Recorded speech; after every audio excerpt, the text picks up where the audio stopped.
Bismillahirrahmanirrahim. Assalamualaikum warahmatullahi wabarakatuh. Bersua dalam berita perdana malam ini, saya Husin Ismail. Dan saya Haryanti Jumatusin. Berita-berita utama malam ini.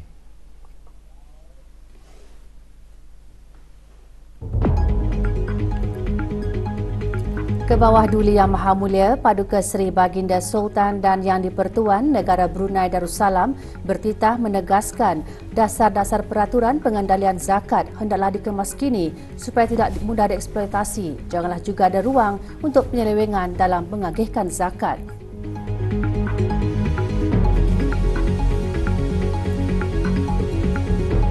Pada keberangkatan tidak berjadual ke Kementerian Hal Ehwal Agama, Baginda juga bertitah menegaskan institusi zakat adalah harapan untuk menangani kemaslahatan dan kesusahan yang dialami oleh masyarakat Islam di negara Brunei Darussalam.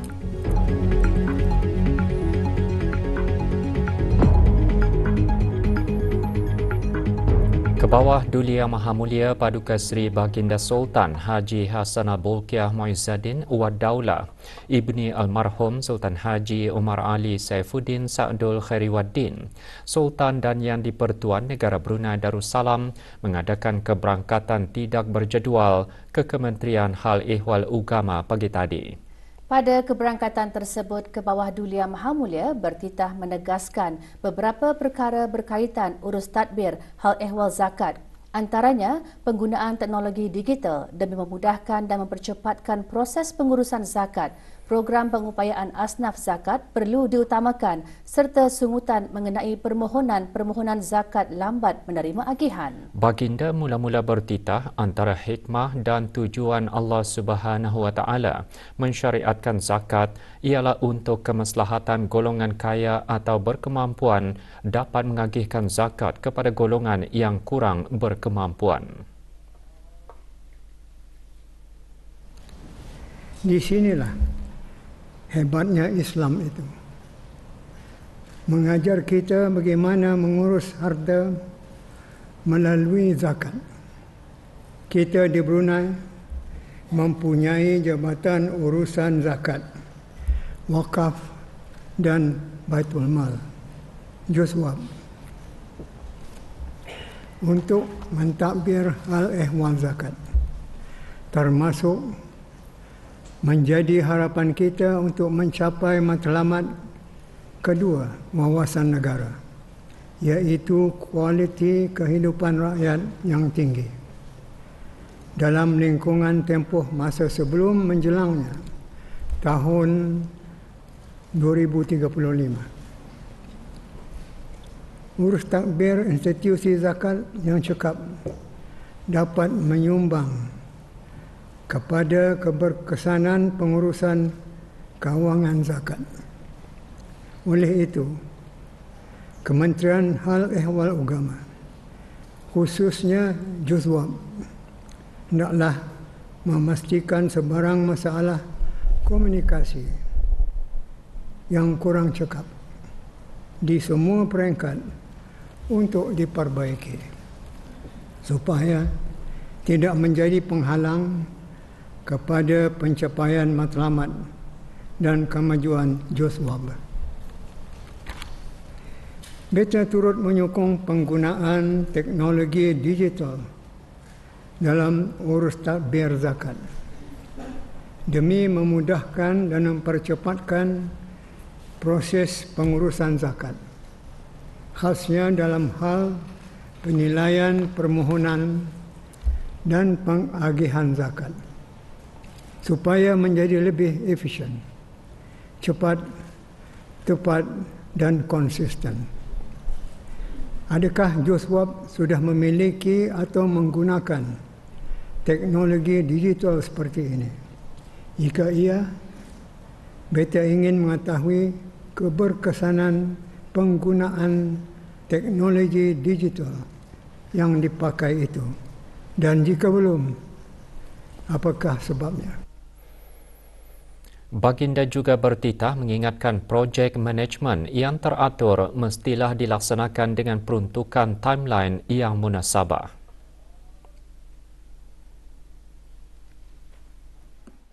Program pengupayaan asnaf zakat Propas juga perlu diutamakan supaya lebih ramai asnaf yang terpilih mampu menjana ekonomi masing-masing secara berterusan. Perkara yang baik seumpama ini jangan ia dilengah-lengahkan sehingga mengambil masa bertahun-tahun untuk mengadakan satu projek. Projek management yang teratur mestilah dilaksanakan oleh Propas dengan peruntukan timeline yang munasabah supaya permasalahan dapat ditangani lebih awal. Jika pihak Juswab belum mahir dalam perkara ini, maka boleh saja belajar atau bekerjasama dengan pihak lain. Penubuhan jawatan kuasa pandu bagi pengurusan pengagihan zakat dan kemajuan tanah-tanah wakaf dan harta Baitul Mal juga disentuh dalam titah baginda. Beta ingin menyebut mengenai bantuan pembinaan rumah untuk asnaf zakat yang layak mendapat pembiayaan melalui kumpulan wang zakat dan harta Baitul Mal. Beta ingin tahu adakah masih seramai asnaf yang menunggu giliran mereka. Sepatutnya mana-mana asnaf yang benar-benar memerlukan bantuan hendaklah dengan segera dipantuni.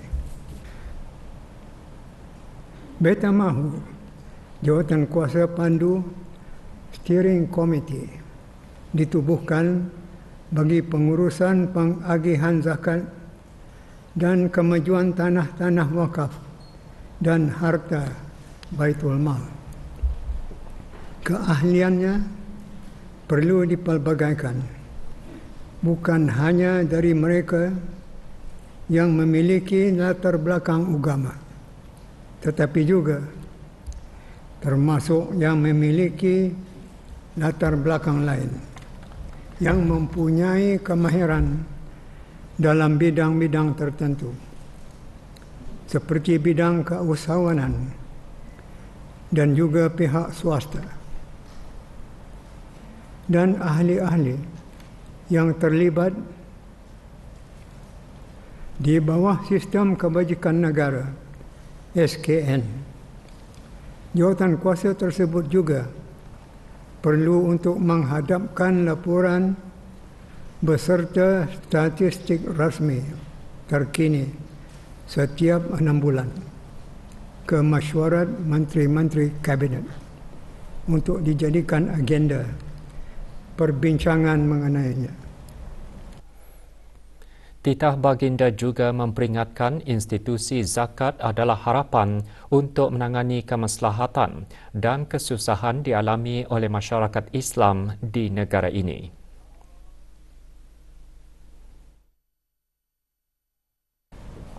Seterusnya, bagi meningkatkan taraf institusi zakat, Juswab juga perlu mempraktikkan good governance, seperti juga mustahak untuk memberikan milestone yang dicapai oleh Juswab. Kriteria kelayakan penerima zakat dari golongan tertentu perlu dikemaskini dan dihadapkan kepada jawatan kuasa pandu untuk disokong. Begitu juga dasar-dasar peraturan pengandalian zakat hendaklah dikemaskini supaya tidak mudah untuk dieksploitasi. Janganlah juga ada ruang untuk penyelewengan dalam mengagihkan zakat. Peganglah kuat-kuat amanah pengurusan zakat, wakaf dan harta Baitul Mal dengan tulus, ikhlas. Beta mahu melihat progres dalam pengendaliannya. Kita juga mesti sedar bahawa adalah berdosa jika gagal untuk melaksanakan pengagihan zakat dengan sebaik-baiknya. Ingatlah, institusi zakat adalah harapan untuk menangani kemaslahatan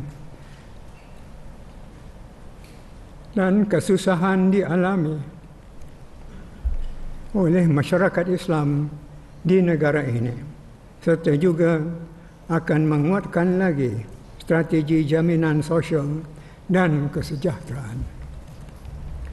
Akan tetapi, para asnaf perlu juga diperingatkan bahawa zakat bukanlah dimaksudkan untuk menjadi sumber pendapatan tetap, tetapi setiap permohonan adalah semata-mata tertakluk kepada penilaian jua.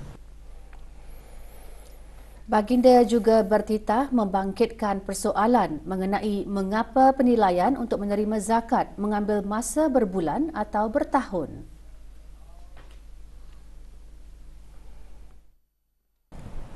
Untuk mengakhiri titah beta ini, beta ingin menyebut bahawa beta kurang faham mengapa sering berlaku sungutan mengenai permohonan zakat lambat menerima agihan. Ada yang terpaksa menunggu sampai berbulan, malah bertahun. Mengapakah perkara seperti ini boleh berlaku?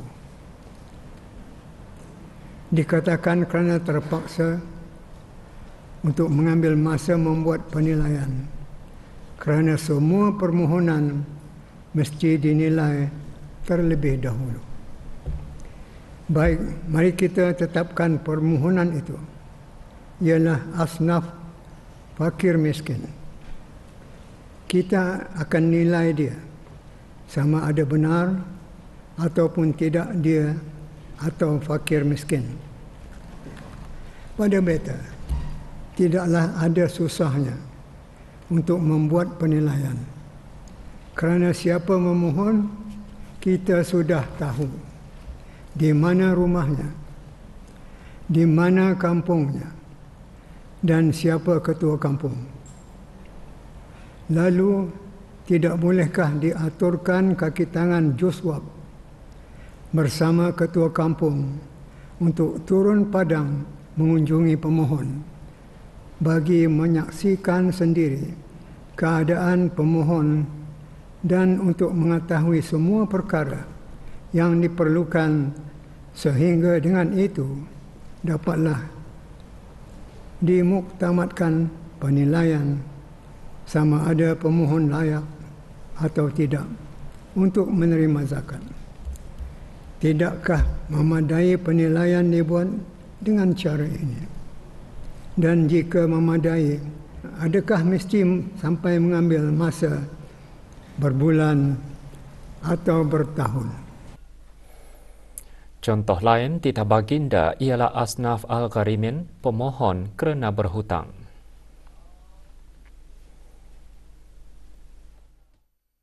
Penilaian di sini juga tidak susah. Memadai kita pastikan betulkah dia benar-benar berhutang. Kepada siapa dia berhutang? Katakan dia berhutang kepada bank. Berapa hutangnya? Mungkin dalam rekod bank dia mampu membayar hutang secara potongan gaji. Tetapi sekarang dia sudah tidak lagi bekerja kerana sebab tertentu. Maka baki hutang dia di bank tidak lagi dapat dibayar. Kerana itu dia memohon zakat selaku Asnaf Al-Gharimin. Adakah dalam kes ini juga penilaian mesti dibuat sampai berbulan atau bertahun? Pihak berkenaan mengeluh kerana mendapatkan zakat berkurangan. Mengapa kurang? Kerana ramai orang tidak berzakat. Jadi apa Kementerian Agama patut buat? Sekurang-kurangnya yang patut dibuat ialah dengan mengadakan kempen menerusi iklan. Seperti iklan untuk menambah dana masjid dan iklan untuk anak-anak yatim yang disiarkan berulang-ulang kepada setiap hari melalui televisyen. Malah iklan menggalakkan berzakat adalah lebih utama dibuat kerana zakat perkara wajib. Mustahak orang ramai diberitahu bahawa akibat tidak berzakat atau enggan mengeluarkan zakat adalah dosa besar. Boleh mengundang kepada neraka. Sebaliknya menunaikan zakat membawa pelakunya ke syurga. Tetapi beta belum pernah melihat iklan seperti ini dibuat. Padahal perkaranya tidaklah susah. Di samping untuk promosi supaya berzakat, juga boleh disalurkan melalui khutbah dan ceramah-ceramah oleh para da'i dan penceramah. Kebawah Duli Yang Maha Mulia juga bertitah mengajukan beberapa pertanyaan untuk dijawab oleh Kementerian Hal Ehwal Agama dan Juswab secara bertulis. Pertanyaan tersebut adalah seperti berikut. Apakah masalah yang berbangkit mengenai pengagihan zakat dalam proses penilaian sehingga zakat itu dapat diagihkan? 2. Beta memahami jika asnaf fakir miskin mengalami masalah pengagihan zakat. Tetapi mengapa pula masalah ini berlaku kepada asnaf amil turut pula lambat menerima zakat? Adakah Juswab pernah mengongsi berbincang dengan pihak MUIB, JAPIM dan Kementerian Keuangan dan Ekonomi MUFI berhubung dengan maklumat temuduga atau hasil siasatan ke atas para pemohon untuk digunakan sebagai dasar menentukan kriteria kelayakan? Cuba terangkan apakah kriteria kelayakan bagi penerima semua golongan asnaf negara Brunei Darussalam. Berapa kerapkah mesyuarat penilaian kelayakan penerima zakat diadakan? Berapa banyakkah permohonan baru dan lama telah disemak dalam setiap mesyuarat? Berapa banyakkah permohonan yang masih pending, masih menunggu, belum lagi selesai? Adakah terdapat di Brunei statistik mengenai kemiskinan? Setakat ini, berapa ramaikah rakyat dan penduduk disahkan sebagai fakir dan miskin? Turut dibangkitkan oleh Baginda bantuan untuk meningkatkan keupayaan asnaf. 2 cara bantuan dari Juswab sedang diperkenalkan, iaitu bagi memastikan asnaf fakir dan miskin dapat sustain dalam kehidupan mereka seharian. Iaitu pertama, menerusi bantuan secara bulanan, dan kedua, bantuan untuk meningkatkan keupayaan. Dalam perkara ini, adakah pemantauan dibuat ke atas asnaf yang diberi bantuan untuk meningkatkan keupayaan, sama ada mereka itu boleh menjadi pembayar zakat? Setakat ini, berapa buahkah rumah yang dibina oleh Baitul Mal. Adakah semuanya telah dihuni?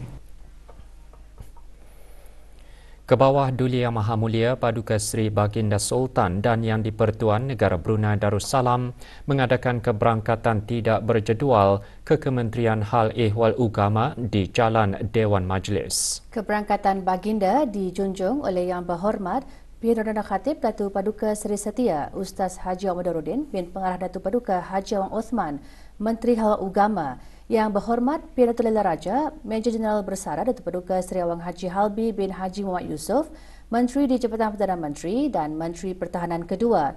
Yang Berhormat Datuk Seri Setia Dr. Awang Haji Umar Amin Liu bin Abdullah, Menteri di Jabatan Perdana Menteri dan Menteri Kewangan dan Ekonomi kedua, dan Yang Berhormat Datuk Seri Maharaja Datuk Paduka Seri Setia Dr. Ustaz Haji Abdul Aziz bin Junid, Mufti Kerajaan.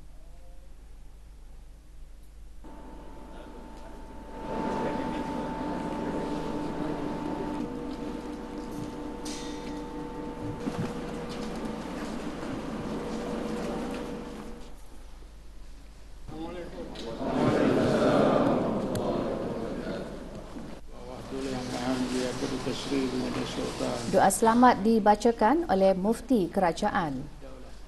Ibn Marhum Sultan Haji Umar Ali Saifuddin Syahriyatul Sultan dan Yang di-Pertuan Negara Brunei wa ala alihi wa sahbihi wa sallam walhamdulillahi rabbil alamin. Menjunjung ampun menyembahkan Bismillah Tuan Patik, menjunjung ampun menjunjung kasih di atas keberangkatan kepada Tuan Patik yang tidak berjadual ini.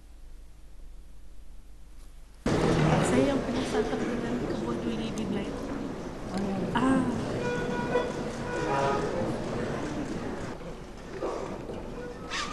Menyatakan belum masih melalui page.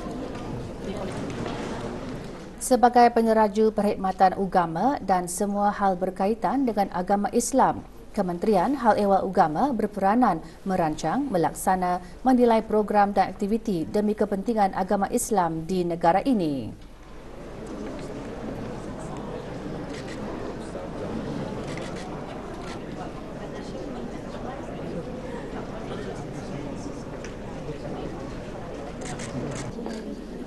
Masih berhati-hati.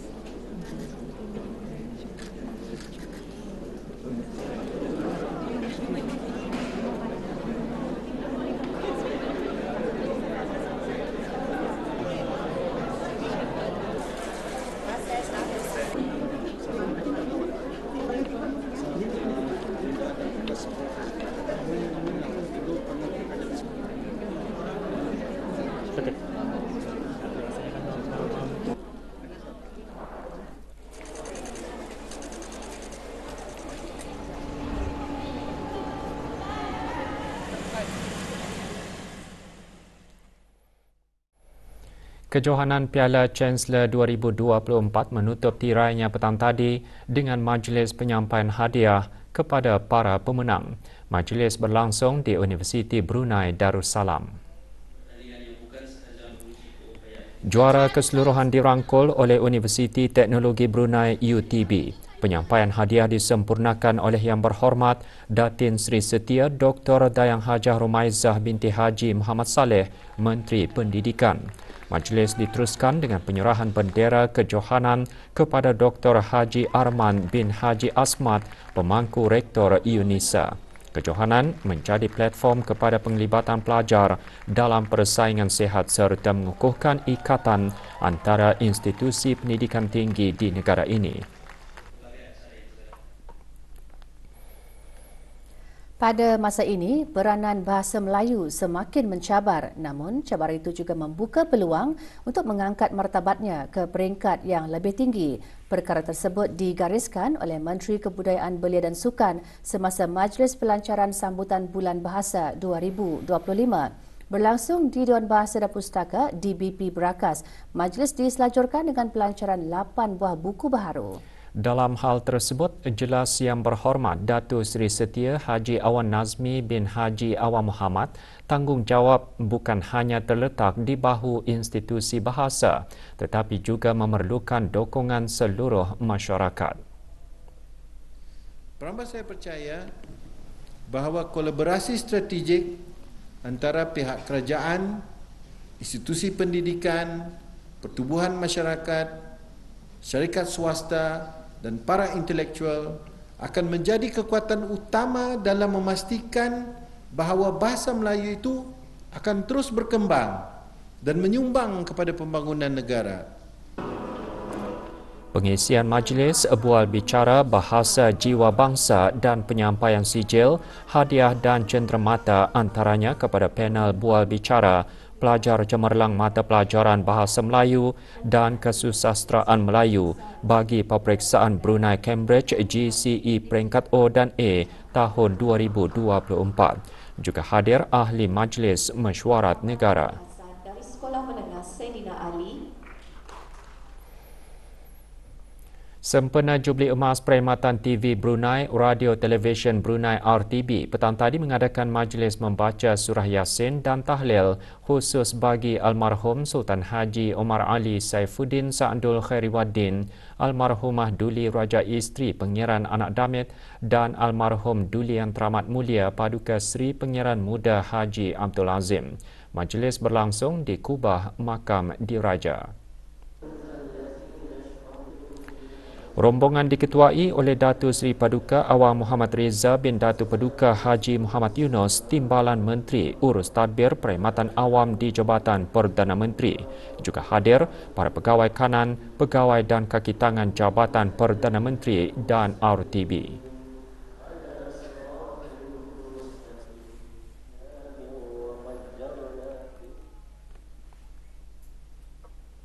Masa depan kewangan akan dibentuk oleh peningkatan kesedaran terhadap perubahan iklim, tahap kerumitan dan pendigitalan yang semakin berkembang, ketidaktentuan yang lebih ketara serta kebergantungan yang semakin kukuh terhadap kepercayaan, kerjasama dan keterhubungan global.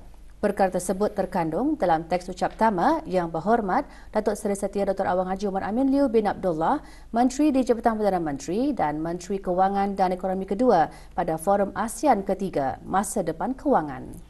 Forum Anjuran Pengurusan Aset Asia AAM dengan kerjasama Institut Kepimpinan dan Kewangan Islam Brunei BILIF diadakan di The Empire Brunei sempena persidangan dan pameran pertengahan tahun Brunei MICE 2025. We must rise to this moment not only as individual economies but as a united ASEAN determined to lead.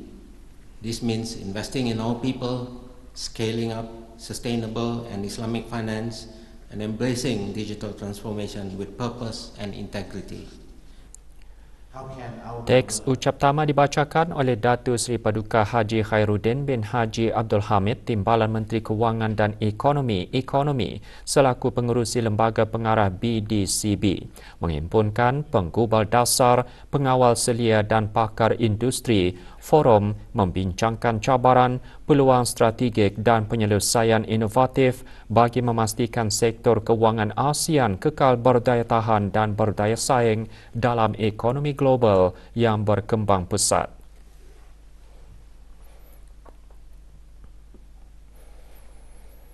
Kecerdasan buatan AI kini digunakan untuk meramal risiko, memantau secara masa nyata dan mempercepatkan pengesanan bahaya daripada peranti pintar drone kepada sistem otomasi. Inovasi seperti ini menjadikan tempat kerja bukan hanya lebih selamat tetapi lebih pintar dan responsif.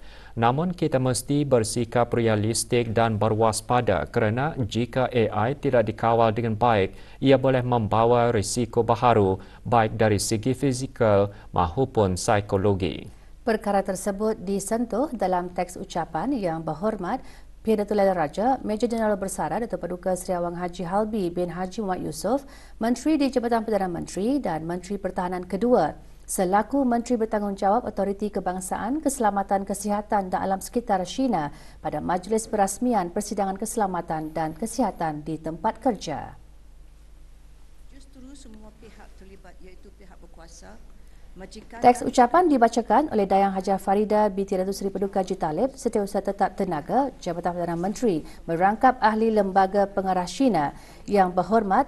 PN juga menyentuh bahawa di negara Brunei Darussalam, komitmen terhadap agenda keselamatan dan kesihatan pekerjaan terus diperkasa dengan beberapa langkah pembaharuan diambil melalui China. Persidangan diteruskan dengan ucapan khas yang menggariskan perspektif utama merangka perbincangan sepanjang persidangan 3 hari. Lebih 20 ahli panel profesional dari pelbagai sektor terlibat dalam persidangan selain 30 tapak pameran turut diadakan. Persidangan di Pusat Persidangan Antarabangsa Berakas diadakan bersempena sambutan Hari Sedunia bagi Keselamatan dan Kesihatan di tempat kerja.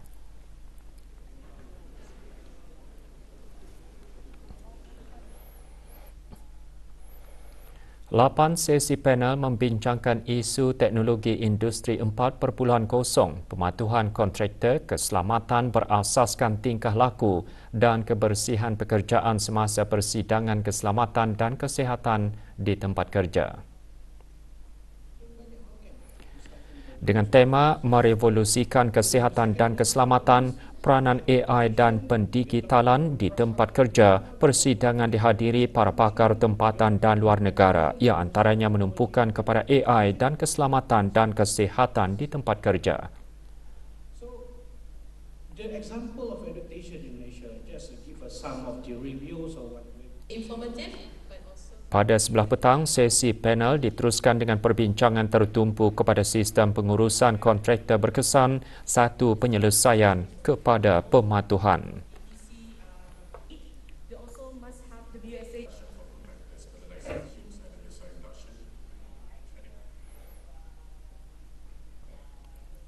Bersempena sambutan ulang tahun Hari Keputeraan ke-79, kami bawakan sembah ucapan selamat Hari Keputeraan ke hadapan Majlis Baginda.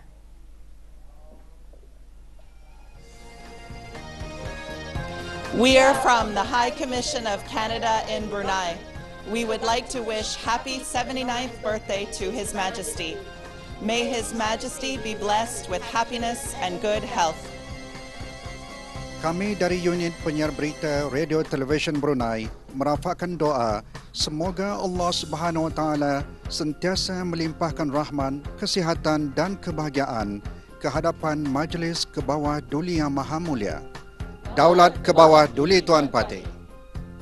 Kami dari Brunei Shell Petroleum mengucapkan semoga Allah Subhanahu Wa Taala sentiasa melimpahkan rahmat, kesihatan dan kebahagiaan hadapan Majlis ke bawah Duli Yang Maha Mulia. Daulat ke bawah Duli Tuan Patih. Kami dari Brunei Shell Marketing mengucapkan selamat menyambut Hari Keputeraan ke bawah Duli Tuan Patih. Daulat ke bawah Duli Tuan Patih. Kami dari Makan Ceria Senang Berhad mengucapkan selamat menyambut ulang tahun Hari Keputeraan yang ke-79. Semoga ke bawah Duli Yang Maha Mulia diberikan keafiatan dan kesejahteraan serta sentiasa di bawah lindungan Allah Subhanahu Wa Taala. Amin ya rabbal alamin. Daulat ke bawah Duli Tuan Patih. Kementerian Pendidikan menerusi bahagian kesenian dan kreativiti Jabatan Pendidikan Kokurikulum dengan kerjasama Majlis Kebangsaan Keselamatan Jalan Raya MKKJR pagi tadi menganjurkan peringkat akhir pertandingan bicara berirama keselamatan jalan raya bagi peringkat sekolah-sekolah rendah dan menengah senegara 2025. Pertandingan berlangsung di Dewan Auditorium Balai Khazanah Islam Sultan Haji Hassanal Bolkiah. Hadir Dr. Haji Azman bin Ahmad, Setiausaha Tetap Pengajian Tinggi Kementerian Pendidikan. Sekolah Arab Raja Isri Pegiranak Damit memenangi kategori skrip dan konduktor terbaik sekolah rendah Sementara skrip dan penukar terbaik kategori sekolah menengah disandang oleh Sekolah Ugama Arab Menengah Perempuan Raja Isri Pengiraan Ajar Saleha. Bagi kategori sekolah rendah dimenangi oleh Sekolah Freda Radin, manakala kategori sekolah menengah dimenangi oleh Sekolah Ugama Arab Menengah Perempuan Raja Isri Pengiraan Anak Hajar Saleha.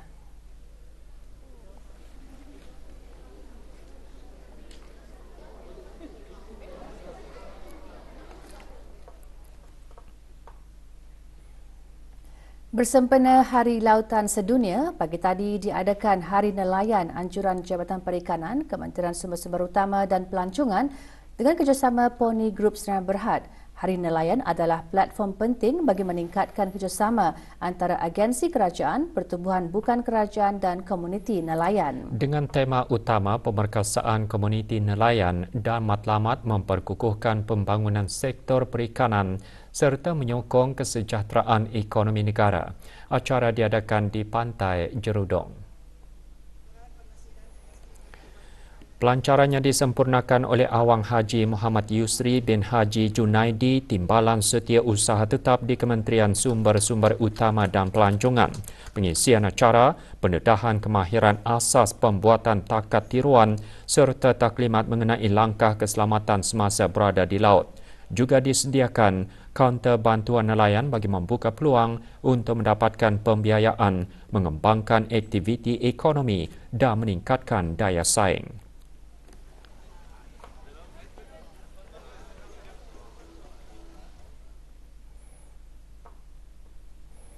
$449 pelajar diraikan pada Majlis Hafdul Takharuj ke-31 Sekolah Tinggi Arab Hassanal Bolkiah atas pencapaian cemerlang para pelajar dalam peperiksaan Sijil Tinggi Pelajaran Agama Brunei STPUB dan GCE Peringkat A 2024.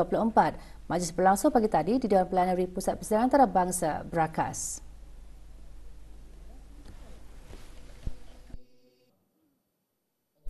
Penyampaian sijil disempurnakan oleh Datuk Seri Setia Dr. Haji Deni bin Haji Abdullah, Penolong Mufti Ifta Jabatan Mufti Kerajaan. Majlis juga bertujuan untuk memartabatkan pendidikan Islam dan Arab kepada masyarakat di negara ini serta memotivasikan para pelajar untuk berusaha bersungguh-sungguh bagi kecemerlangan di masa depan.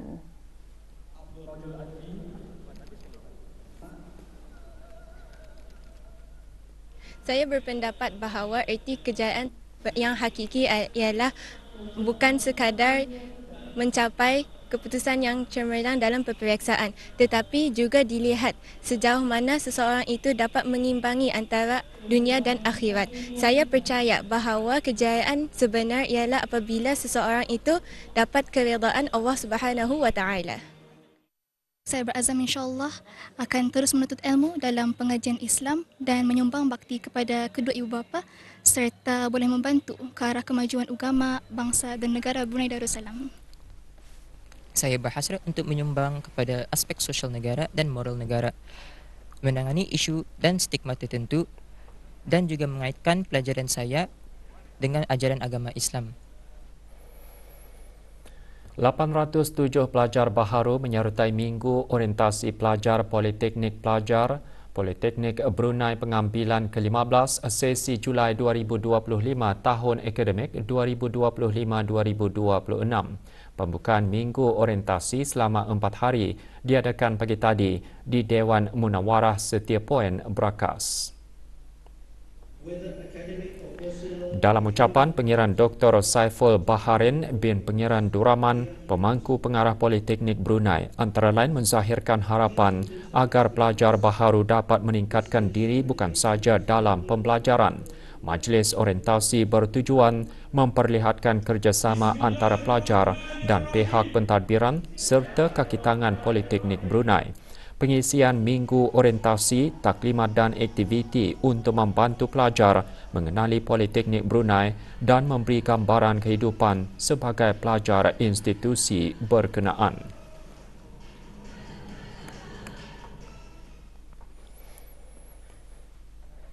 Jabatan Penerangan Cawangan Daerah Tutong bahagian mengadakan Majlis Pembukaan Program Masyarakat Bermaklumat PMB bagi Kampung Bukit Udal dan Penapar Mukim Tanjung Maya.